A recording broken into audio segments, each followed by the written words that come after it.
День за днем корреспонденты нашего телеканала следят за развитием событий в республике и за ее пределами. Подводя итоги этой недели, мы расскажем о самых заметных новостях. В эфире программа «Якутия. День за днем», в студии Петр Васильев. И вот о чем мы поговорим сегодня. Год труда в Якутии, новые премии и продление целевого капитала «Дети столетия». Айсен Николаев озвучил 5-е ежегодное послание Госсобранию региона. Год труда мы укрепим в обществе отношение к своему труду как к благу, которое меняет жизнь к лучшему. Якутия и ДНР заключили соглашение о сотрудничестве. Расскажем, какие стороны затронет документ. Республика Саха-Якутия вдохнули новую жизнь в данный населенный пункт. В перинатальном центре Якутска подвели итоги уходящего года. В 2022 году там на свет появилось почти 5000 новорожденных. Ежегодная традиционная акция «Елка добра» продолжает помогать. На этой неделе глава Якутии Айсен Николаев огласил 5-е ежегодное послание Госсобранию Илтумен. 23-й год в республике объявлен годом труда. При этом основной задачей на ближайшие несколько лет будет повышение престижа человека труда. С подробностями Надежда Саханская. В рамках послания наступающий 2023 год объявили годом труда в нашей республике. Год труда мы укрепим в обществе отношение к своему труду как к благу, которое меняет жизнь к лучшему, дает опору для будущего. Поднимем уважение к труду всеми мерами моральных и практических стимулов. И это открывает новые возможности для экономики региона. Поставленная цель несет в себе комплексный характер и охватывает множество направлений по долгосрочному развитию республики. Формирование новых точек роста, имея в виду строительство новой магистральной инфраструктуры, которая будет обеспечивать этот промышленный рост, а соответственно развитие экономики, наполнение бюджета. Это и социальная направленность тех бюджетных средств, которые будут тратиться на следующий год, имея в виду и формирование новых объектов социальной инфраструктуры, и новых механизмов поддержки граждан, которые нуждаются в этой поддержке. Без внимания не остались и общественники Якутии. Айсен Николаев отметил, что жители республики всегда умели быть опорой родной стране, проявляя выдержку и героизм. И сегодня эти качества востребованы Родиной как никогда. Мы сегодня видим, что будет поддержка движения «Мы вместе», которое работало и в период пандемии. Сейчас активно у нас тысячи людей в каждом районе работают и трудятся во благо наших тех ребят, которые находятся на передовой. Поддержка предпринимательства также стала одним из основных вопросов послания Айсена Николаева. Так, на сегодняшний день 122 тысячи якутян заняты в малом бизнесе. Это четверть трудящегося населения в экономике региона. Как отметил глава республики, в Якутии необходимо усилить меры поддержки товаропроизводителей, а также расширить содействие предпринимательской деятельности в сельской местности. И то, что сегодня в сельском хозяйстве у нас есть проблемы в сельском хозяйстве, в малом бизнесе именно, в товарном производстве. Я рад, что Айсен Сергеевич это озвучил и подтвердил мои предсказания, где у нас есть упущения. Я думаю, что сегодня, благодаря году труда, все-таки обратим еще раз на малый бизнес, на товарное производство. Помимо этого, начиная с будущего года, в республике будут предусмотрены меры поддержки семьям с детьми. Так, например, капитал «Дети столетия» будет продлен еще на 5 лет вперед. Более того, якутян ожидает признание заслуг педагогов перед обществом и строительство новых центров культуры в регионе. Послание главы региона Айсена Сергеевича Николаева – это прямой диалог с якутянами. Ежегодно в своих обращениях он затрагивает вопросы, направленные на благополучие, здравоохранение и защиту наших граждан. Надежда Саханская, Артем Алексеев, Якутск. Сроки по газификации населенных пунктов Алданского района, завершение строительства парка Ортос-Сала и возведение стелы города трудовой доблести в Алдане. Это и многое другое в части социально-экономического развития района услышали алданцы из обращения главы. В своем послании Айсен Николаев подтвердил содержание указа о развитии Алданского района до 30 года, и алданцы восприняли его как импульс к действию. Республика Саха-Якутия занимает одно из ведущих мест по развитию, по темпам экономического развития в Российской Федерации. И бесспорно здесь велика роль тех предприятий, которые работают на территории нашего района. Но и важно, что в послании прозвучало, что на этом не собирается останавливаться. И у нас будут открываться новые производства, новые предприятия, которые позволяют нам с уверенностью смотреть в будущее в жизнь, в будущее нашего района. Ну и очень важно, конечно, это внимание, которое уделено системе здравоохранения и образования. Это тоже открытие целого ряда новых объектов, о которых, наверное, будет заявлено позже, в том числе и в городе, и в районе, во многих населенных пунктах. Поэтому, это такое впечатление, что это послание было для нас, для алданцев. Мы должны жить, работать и верить, что у нас все будет просто замечательно. Заместитель главы Ленской районной администрации Евгений Саморцев поделился своим мнением после выступления главы республики. Он отметил, что наиболее важное направление – это беспрецедентное увеличение на следующий год госпрограммы по сельскому хозяйству до 14,5 миллиардов рублей, что, несомненно, даст толчок развитию всего сельского хозяйства в республике и в том числе в Ленском районе. Тем более, что за последние 5 лет район постоянно увеличивает показатели по основным видам выпускаемой продукции. Благодаря помощи и поддержке со стороны республики эти показатели в следующем году станут еще выше. Меня затронула такая тема, как образование. Поставил амбициозную тоже задачу войти в пятерку лучших по России, в 15 числе лучших образований по качеству образования. Именно качество образования, то, что нам необходимо уделить внимание сейчас по всему району, тоже будет это очень важно, так как у нас образование молодежи, внимание уделяется детям сейчас очень много. В своем ежегодном 5-м послании глава республики сообщил о достижениях и проблемах во всех сферах жизни Якутии и представил стратегию и тактику выполнения намеченных задач. В ней были учтены пожелания нерюнгринцев, касающиеся качества оказания медицинских услуг, программы газификации населенных пунктов и другие проблемные вопросы, которые требуют особого внимания. Подробнее расскажет Ирина Жданова. Для каждого жителя послание главы региона – это источник больших надежд на добрые, а самое главное – быстрые перемены. Как и в прошлые годы, Айсен Николаев не оставляет без внимания ни одну из сфер жизнедеятельности. И особое внимание традиционно уделяет социальной сфере. Особое внимание глава республики обратил на всенародную поддержку специальной военной операции и помощь семьям мобилизованных. Следующий 2023 год Айсен Николаев объявил годом труда и обозначил ряд мер поддержки трудящихся. Несмотря на завершение Года матери, одной из ключевых задач остается повышение престижа и поддержка материнства и детства. Очень важно, глава подчеркнул о том, что продолжается социальная направленность бюджета нашей республики. И здесь как раз необходимо отметить обращение главы на Год матери, на рост рождаемости в республике, на большую поддержку материнства и детства.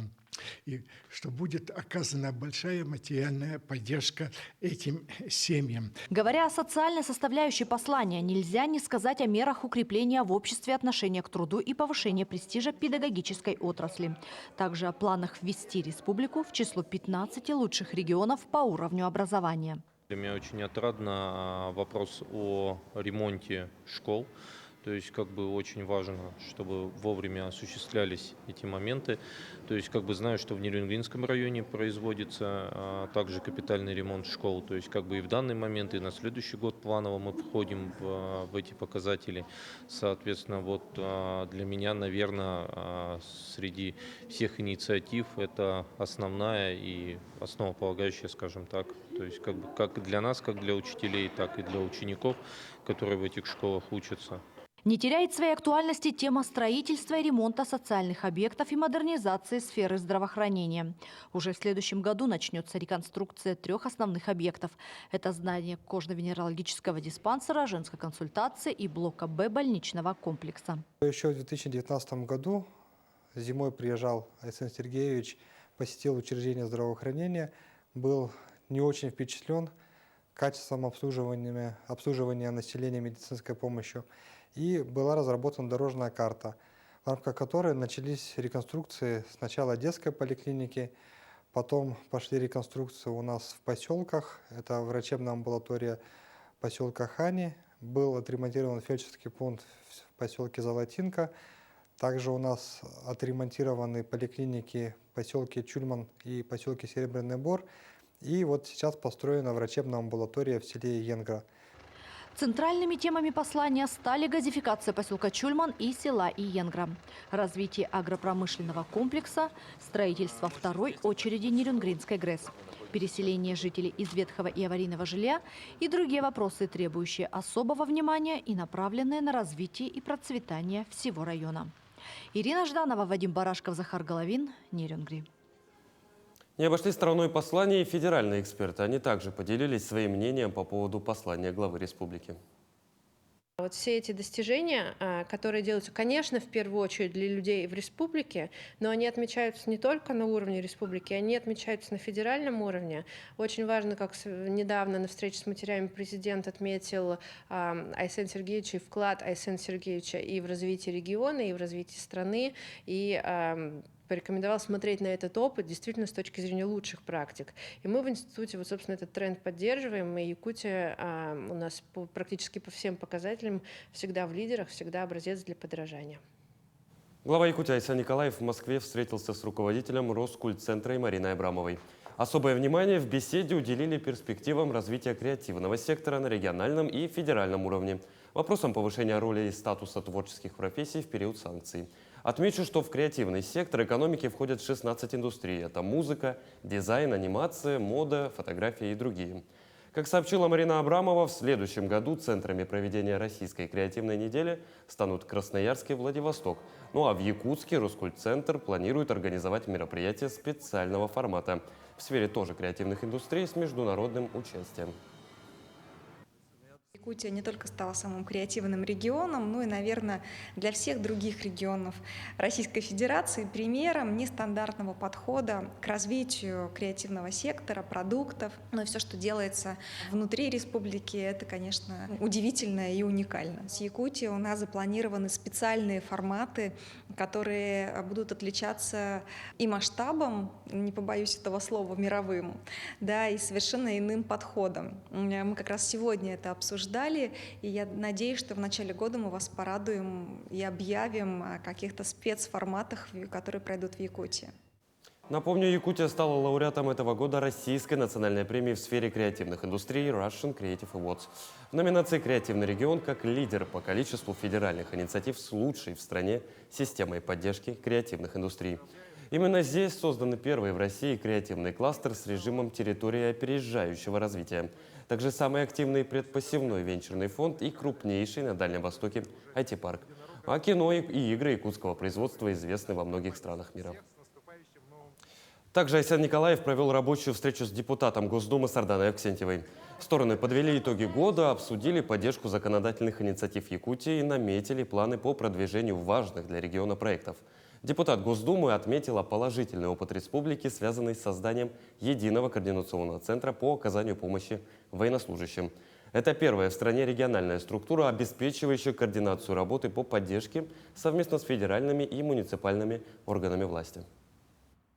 Если до начала работы опорных пунктов я получала очень много заявлений, в том числе от жителей Якутии, по разным вопросам, то с началом работы опорных пунктов значительно сократилось обращение граждан, жалобы на плохое снабжение и так далее. Поэтому этот положительный опыт нашей республики, я думаю, что о нем следует больше рассказывать.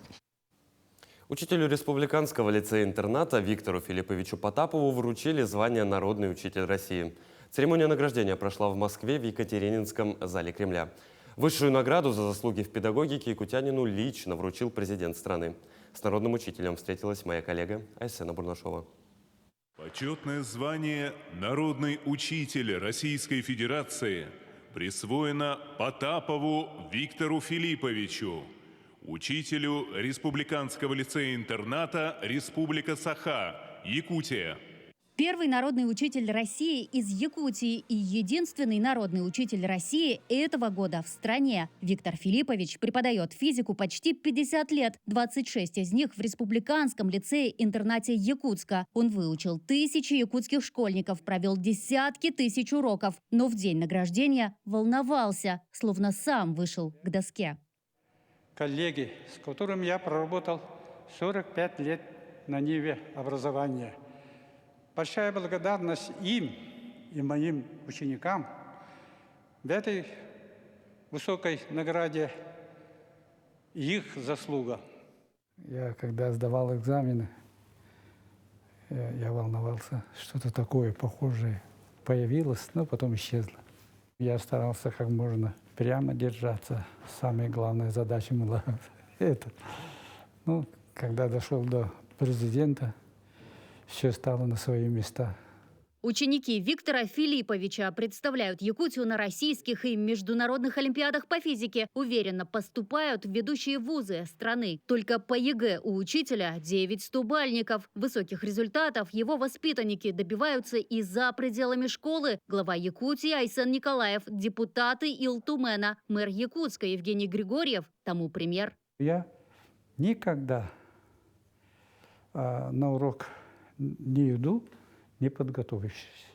И поэтому я каждый раз готовлюсь так, чтобы соответствовало вот тому, что я вижу перед собой, ну, в глазах своих учеников. Поэтому, вот, наверное, секрет в этом. Пока я как-то не начал халтурить.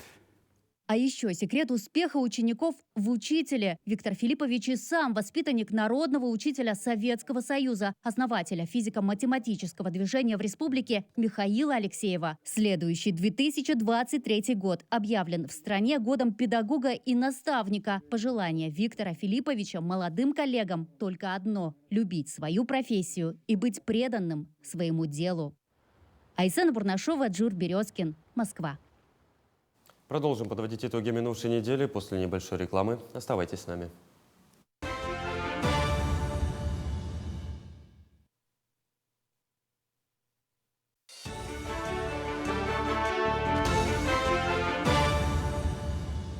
В эфире «Итоги недели» мы продолжаем.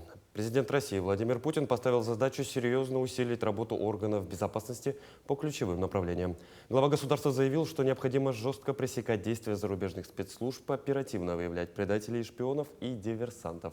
Защита жителей новых регионов России, их прав и свобод – долг органов государственной безопасности страны.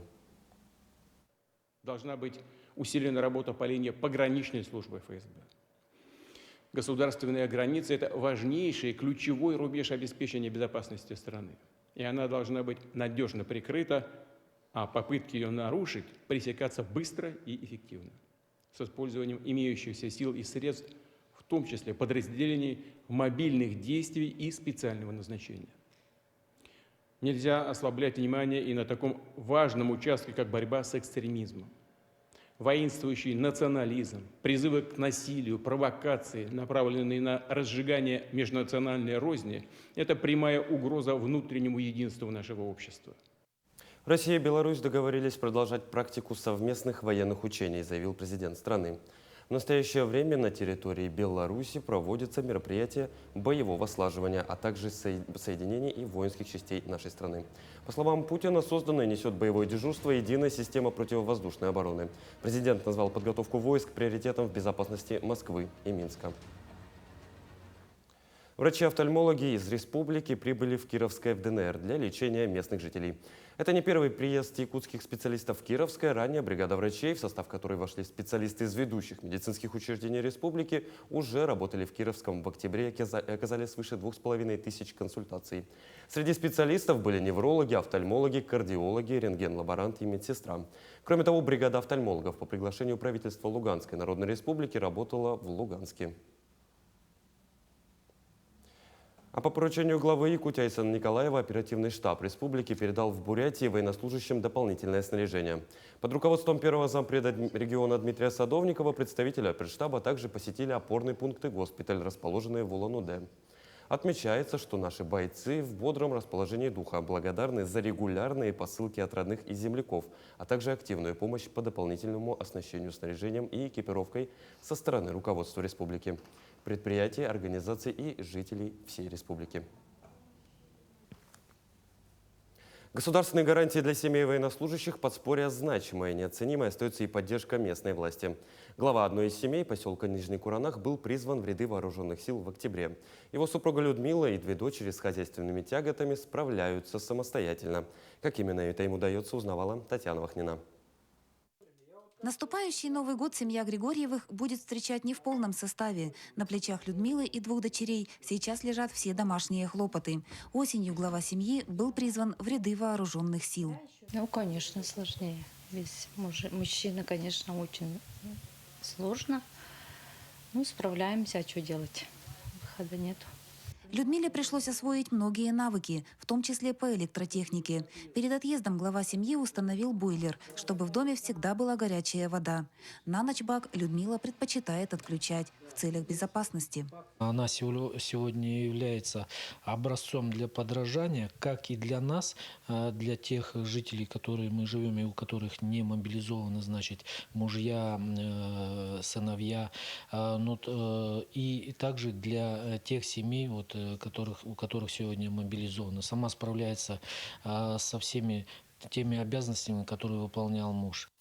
Бесспорно, работы в частном доме мало не бывает, но с заботами хозяюшки справляются.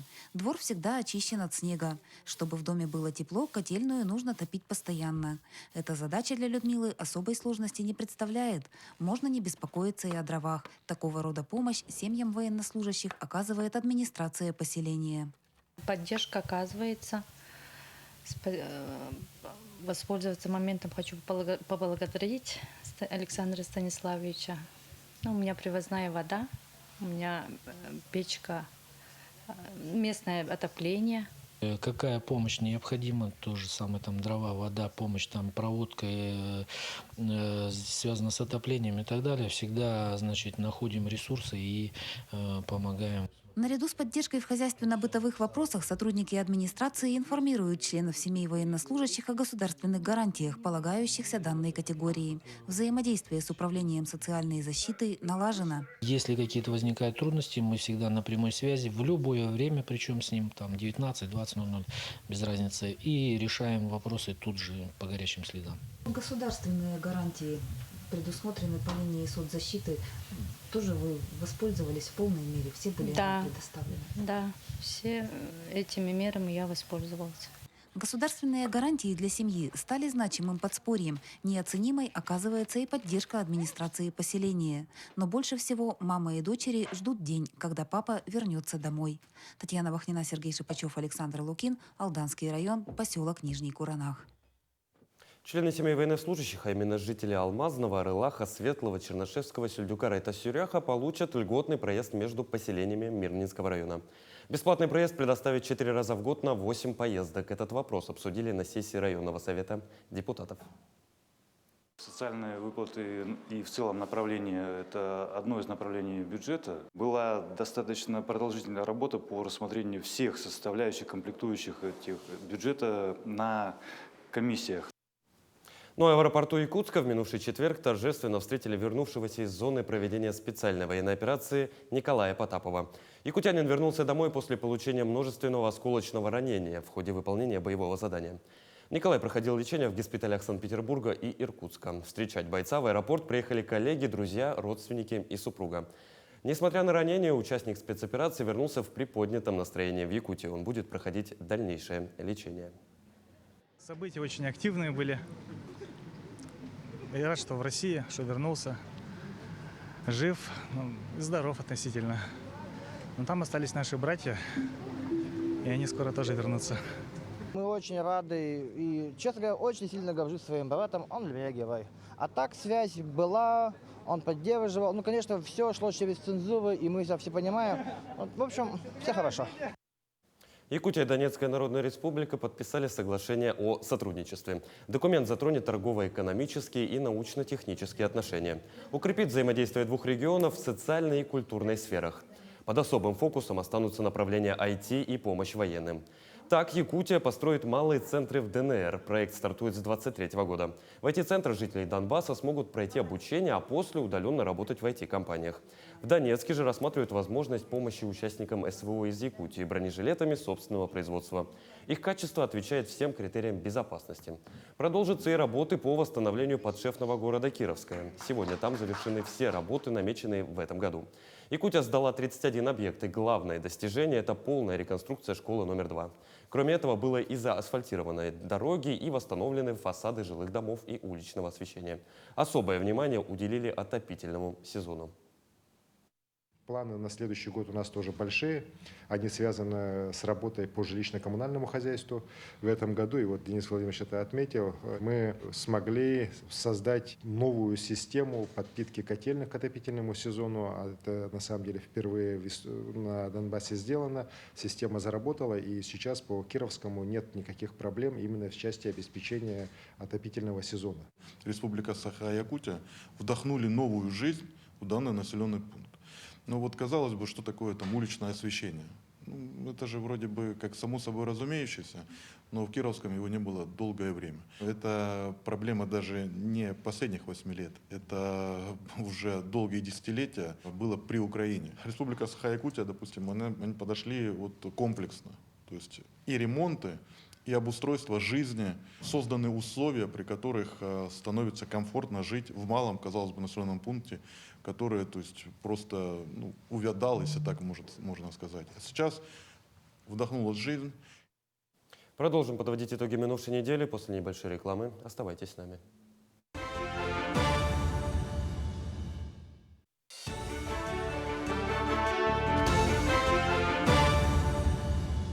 В эфире «Итоги недели» мы продолжаем. Стали известны ориентировочные сроки открытия ледового автозимника через реку Лену по направлению Якутск-Нижний Бестях. Это 5 января. Об этом говорится в сообщении Управления дорог Вилюй. Однако дата открытия может быть скорректирована. Также на 4 ледовых переправах в селах Верхневилюйск, Кюндядя, Устье и Крестях через реку Вилюй увеличена грузоподъемность до 20 тонн. На такой же вес увеличена нагрузка автозимника через реку Алдан по направлению Хандыга-Мегина-Алдан. В Якутске проезд в автобусах предложили повысить до 45 рублей. В окружной администрации это посчитали резким скачком. Об этом заявил мэр столицы Евгений Григорьев во время традиционной пресс-конференции с журналистами. Инициатива «Союз Авто» обосновывается тем, что стоимость содержания общественного транспорта становится дороже, включая топливо и запчастей. Мэр считает, что это очень резкий скачок и необходимо оставаться в рамках годовой инфляции. Это не итоговое решение, работа над этим вопросом будет продолжена. В Республиканском перинатальном центре Якутска подвели итоги уходящего года матери. В торжественной церемонии наградили лучших работников центра, а также вручили государственные награды. За год в учреждении на свет появилось около 5000 новорожденных. Также в этом году открыли единственный банк грудного молока на всем Дальнем Востоке. Отмечу, что учреждение вошло в 4 лучших по стране. В 2022 году наш успех это перинатального центра. Наш перинатальный центр озвучен на Конгрессе Российской Федерации. Участие Министерства здравоохранения по рейтингу они попали в 4 самых лучших перинатальных центров Российской Федерации. И это очень большой успех. Я благодарю своих коллег за то, что вот такой успех добиться очень трудно бывает с всеми показателями. На этой неделе энергетики отметили свой профессиональный праздник. В преддверии его в Ленском ПТС состоялись встречи руководства с трудовым коллективом.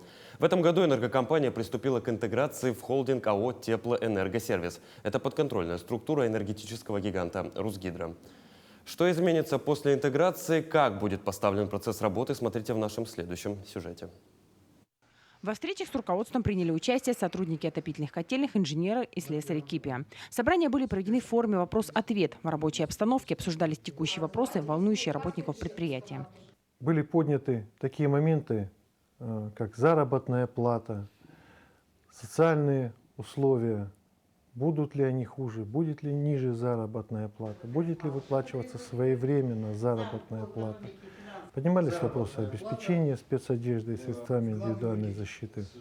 Переходит оборудование, здание сооружения, то есть источники, скважины, сети. Все то, где осуществлял свою деятельность Ленский участок, будет осуществлять свою деятельность теперь ЛПТС. Мы забираем не только оборудование, но также и забираем людей.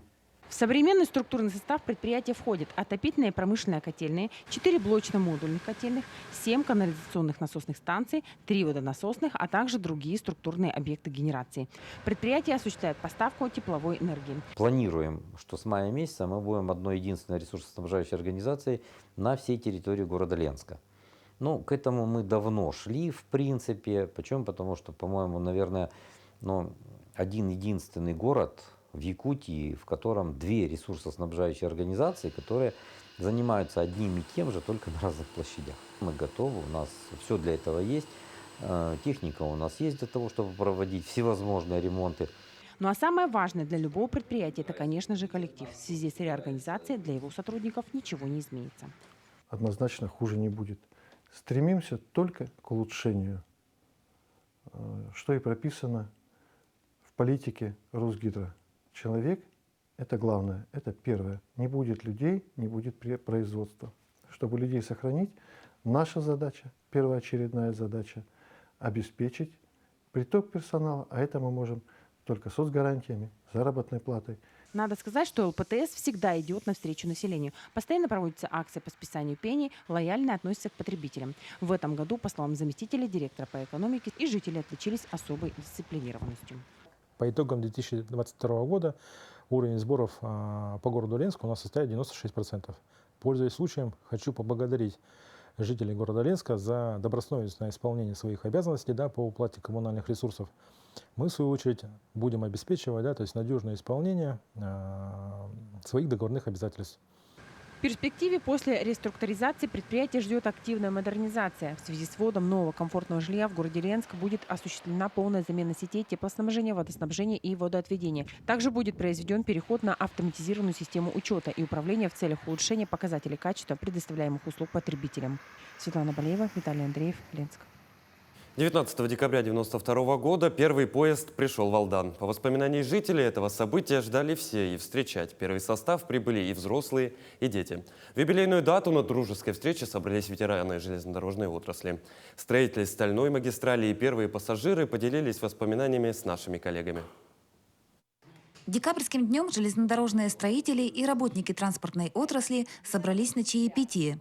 Повод для встречи явился глубоко личным праздником для каждого из них. В полдень 19 декабря 1992 года в Алдан пришел первый поезд. День очень хорошо помню, потому что я была в числе первых пассажиров первого поезда. Ехала в вагоне из Нерюнгри. Туда нас увозили специально на машинах, на УАЗиках, а рано утром мы садились в поезд для того, чтобы к обеду прибыть в свой родной город уже в качестве пассажиров. За чаем ветераны транспортной отрасли вспоминали молодость, которая стала для них общей. Строителей и железнодорожников сплотило великое дело, а судьбы навсегда связала стальная нить железнодорожной магистрали. Это, можно сказать, семья. Много друзей, сейчас уже, правда, все разъехались, кто-то ушел в Царство Небесное, в мир иной. Но это поддержка, помощь, буквально во всем. Строительство железнодорожной линии Беркокит-Томот началось в 1985 году. Аян называют младшим братом БАМа. Амуро-Якутская магистраль унаследовала лучшие черты и традиции стройки века. Мы были молодые, окрыленные только после БАМа. Все были заряжены на то, чтобы, как по планам тогдашнего руководства партии, мы должны были к 1995 году уже быть в Якутске. Вырубка просеки, отсыпка путей, укладка рельсов, строительство магистрали велось круглогодично. Открытие железной дороги ждали все, и встречать первый поезд пришли жители от мала до велика. Мы всегда же об этом мечтали, поэтому, когда он пришел, а я здесь всю жизнь прожила и на поезде вообще никогда не ездила, я просто ходила и трогала его руками. Думаю, интересно, как он вообще потом поедет. Темпы укладки железной дороги не всегда были ударными. Завершающий этап строительства проходил в сложных условиях, сопряженных с перебоями в финансировании, задержкой заработной платы и скудным снабжением. И открытие линии стало настоящей победой. Тот день, он, по воспоминаниям очевидцев, был очень холодный, и довольно трудно было стыковать путь, потому что его стыковали не с краю, а в середину клали золотое звено, бригада Николая Прокопюка. Полотно играло, потому что была очень холодная погода, но в итоге удалось его положить. Во многих уголках страны жизнь без железной дороги сложно представить. Завоз угля и продовольствия, доступность транспорта, железная дорога выводит экономику на новый уровень. Сегодня строительство дороги планируется до Якутска и Магадана. Татьяна Вахнина, Сергей Шипачев, Александр Лукин, Алдан. Спортивный год близится к завершению. В этом году нерюнгринские атлеты достойно показали себя на различных спортивных соревнованиях и завоевали немало наград и кубков. Спортивные итоги года подвел Иван Лазаренко. Итоги уходящего года для нерюнгринских спортсменов ознаменованы высокими результатами во многих спортивных мероприятиях. Так, сборная района отлично выступила на 8-х спортивных играх народов Якутии, которые прошли в селе Барагонцы Усть-Алданского района.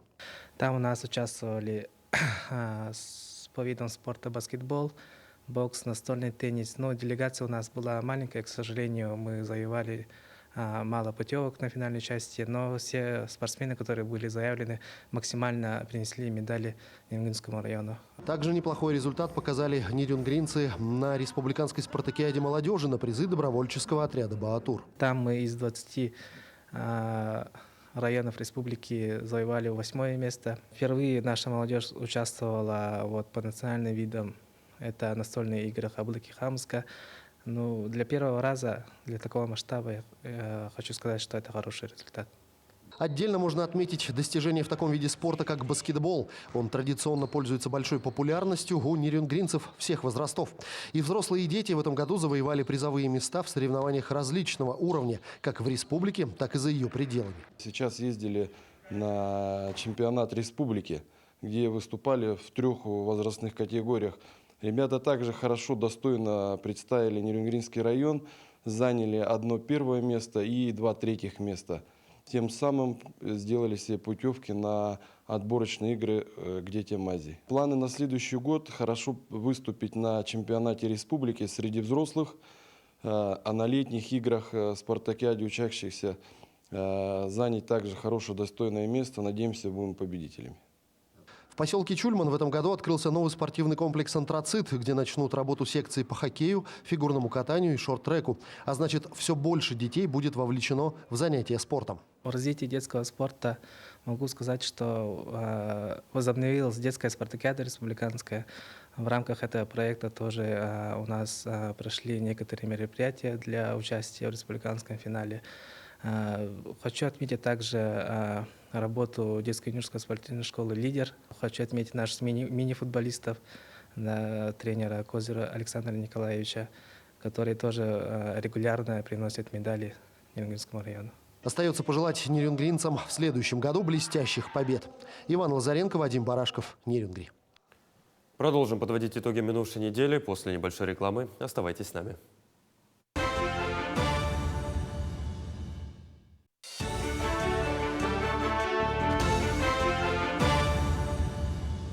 В эфире «Итоги недели» мы продолжаем. Ну а в Якутске Дворец детского творчества открыл свои двери в новогодние праздники. Для маленьких якутян подготовили веселую, увлекательную и сказочную программу. Их ждут активности с волшебными персонажами, яркий спектакль и, конечно же, встреча с Дедом Морозом. В этом году подарком для маленьких якутян станет спектакль «Волшебие. Страна чудес». За новогодний период представления во Дворце детства посетят более 8 тысяч детей. Среди них и, конечно же, малыши из семей военнослужащих, участников специальной военной операции. Детей ждут новогодний спектакль, который подготовил наш детский театральный коллектив «Амигос». В нем принимают участие более 80 детей, задействованных в спектакле. Да, это 2 состава. Также педагоги дополнительного образования подготовили волшебные комнаты. Дети посетят разные мастер-классы. И после спектакля детей ждет интересная интерактивная программа со встречей Деда Мороза, с играми и с конкурсами. Ежегодная благотворительная акция «Елка добра» продолжает помогать. С начала акции в ней приняло участие более 7 тысяч человек. В этом году каждый желающий может исполнить желание не только воспитанников домов-интернатов и коррекционных школ, но и детей мобилизованных и участников специальной военной операции. Подробности в следующем сюжете. На протяжении уже 7 лет добрая акция «Елка добра» помогает тысячам детей почувствовать всю теплоту самого волшебного праздника. Организаторы акции делятся, что подарки покупают не только взрослые, но и дети. Дети также участвуют в акции, то есть дети помогают детям, прикрепляют открытки свои с пожеланиями, с подарками. Очень радует, что очень много неравнодушных граждан приняли в этом году участие в этой акции. Хочу сказать всем большое спасибо. Конечно же, мимо акции не прошли и ангелы в белых халатах. Коллектив Якутской республиканской клинической больницы дружно пришел и заметно изрядил стройные ряды шаров на елке. Доктора участвуют в акции каждый год с самого начала. Пришли «Елку добра», чтобы сделать нашим радость нашим детям. Мы понимаем в том, что это Новый год, это детский праздник, наши дети ждут подарки. Сегодня вот я купил мальчику 14 лет, Сергей Подагаев, сноуборд. Я думаю, 14-летнему мальчику это будет самый как раз, занятие спортом, будет спортом заниматься. Не обошли стороной это доброе дело и представители исполнительной власти. Я считаю, что это доброе дело. Накануне Нового года наши детишки ждут чуда. И я думаю, что мы должны таких семей поддерживать, многодетных. И спасибо организаторам. Я ежегодно участвую, стараюсь участвовать. И также коллег призываю людей неравнодушных участвовать в этой акции. На сегодняшний день собрано уже более 1500 подарков. Осталось собрать еще чуть больше 400. Для того, чтобы порадовать ребенка, нужно просто прийти в магазин «Бубльгум» по адресу улица Кальвица, 14 или улица Дзержинского, 71, либо в хозмаркет по адресу улица Чернышевского, 107/1. Затем снять один из шаров с именем и возрастом ребенка, выбрать подарок в соответствии с возрастом и полом, оплатить и положить в специальный бокс. И в канун Нового года именно ваш подарок сделает одного ребенка счастливее. Мария Кардашевская, Георгий Григорьев, Якутск. И еще одно торжество «Елка главы республики» собрала детей со всех районов в Якутске сегодня. Это отличники, активисты, лучшие спортсмены, победители и призеры всероссийских и региональных конкурсов. Программа включала в себя ряд мероприятий. Одно из них – это детский гражданский форум. Его провели на 5 площадках столиц республики. Кристина Якупова побывала на одной из них. На стратегической сессии в Международной арктической школе собрались ребята из Мирнинского района. Их разделили по 4 секциям, таким как гражданская активность, личностное развитие, гражданско-патриотическое воспитание и информационно-медийная работа. Школьники вносили свои идеи и защищали проекты. Так как это идет в рамках детского гражданского форума, то мы нацелены на развитие такого духа патриотизма, что ли. Патриотическое воспитание как раз формируется в процессе работы над теми проблемами, которые существуют в регионе или стране, когда человек понимает участие в жизни своего города или поселка. Одна из представительниц Мирнинского района Софья Ковалева рада быть участницей мероприятия «Елки главы». Она ученица 11 класса первой школы города Мирного. Круглая отличница, является капитаном в военно-патриотическом клубе. Достаточно интересно. То есть это действительно может пригодиться ребенку. Ты узнаешь что-то новое. Допустим, я уже участвовала в мультимедийной сфере и опять участвую. С некоторыми ребятами мы находим новые проблемы и их решения. Гражданский форум проводился на 5 площадках Якутска. В итоге стратегической сессии предложения от каждой секции прозвучали на пленарном заседании и были внесены в резолюцию форума. Кристина Якупова, Семен Афанасьев, Якутск. Символом наступающего 23-го года станет кролик – миролюбивое и семейное животное. Как известно, кроликов разводят не только для промысловых нужд, но еще и в качестве домашних питомцев. Наш корреспондент Полина Долинская узнавала особенности содержания и разведения этих животных. Как известно, кролики – это не только ценный мех, но еще и символ 2023 года, который в скором времени мы начнем отмечать. И сегодня, друзья, мы находимся на ферме, где познакомимся с этими прекрасными ушастыми созданиями. Посмотрите, как же символ года поживает. Знакомьтесь с нашим первым спикером. Кролики – самые трогательные домашние животные. Существует 3 основные причины разведения кроликов. Первая – это диетическое мясо, которое рекомендовано детям, а также людям, страдающим заболеванием печени, сердечно-сосудистой системы, желудочно-кишечного тракта и имеющим лишний вес. Второе – ценный мех и недорогие шкурки. Высокое качество кроличьей шубки ничем не уступает норковой.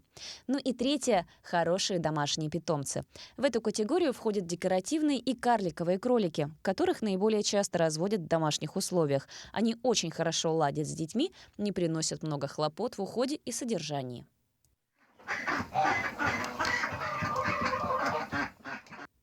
Решившись на разведение кроликов в домашних условиях, вы должны позаботиться о правильном обустройстве их жилища. Различают закрытое содержание кролей в крольчатниках и открытое на улице в индивидуальных клетках, ямах и вольерах. Можно комбинировать способы содержания. В холодное время года держать ушастых питомцев в помещении, а с наступлением тепла выносить клетку на открытый воздух. Закаленные здоровые животные способны выдерживать до 20 градусов мороза.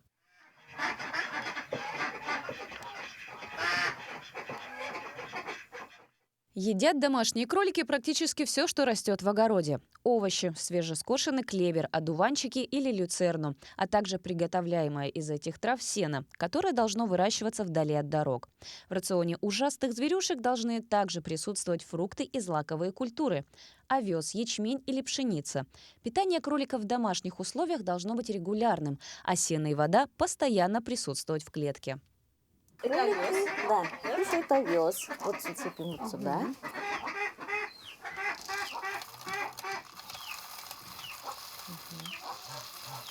Всю банку или чуть-чуть? Нет, чуть-чуть. И ну вот у них водичка есть, водичку не будем наливать. Это вот еще пластик такой кожи. Ага. Вот хлебушек сухой. Ага, как хлебушек просушенный. Его открываем и кормим.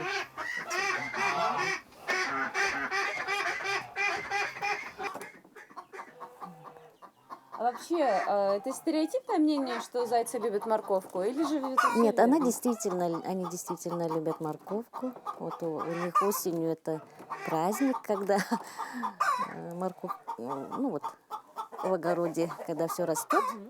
Вот для них, да, это радость. Капусту, морковку они очень любят. Следующий год пройдет под знаком черного водяного кролика. Но чтобы задобрить ушастого, не обязательно заводить настоящее животное. Для этого достаточно приобрести фигурку зайца, а на новогодний стол приготовить блюдо из моркови, капусты, а также фрукты, которые порадуют косого. Что будем желать в этом новом наступающем году? Счастья, здоровья, конечно. Ну и мира всем. Ну, а мы, конечно же, друзья, желаем вам здоровья, побольше наших прямых эфиров, которые будут для вас интересны и полезны. Ну и, конечно же, мира и добра в семье. Увидимся в следующих выпусках.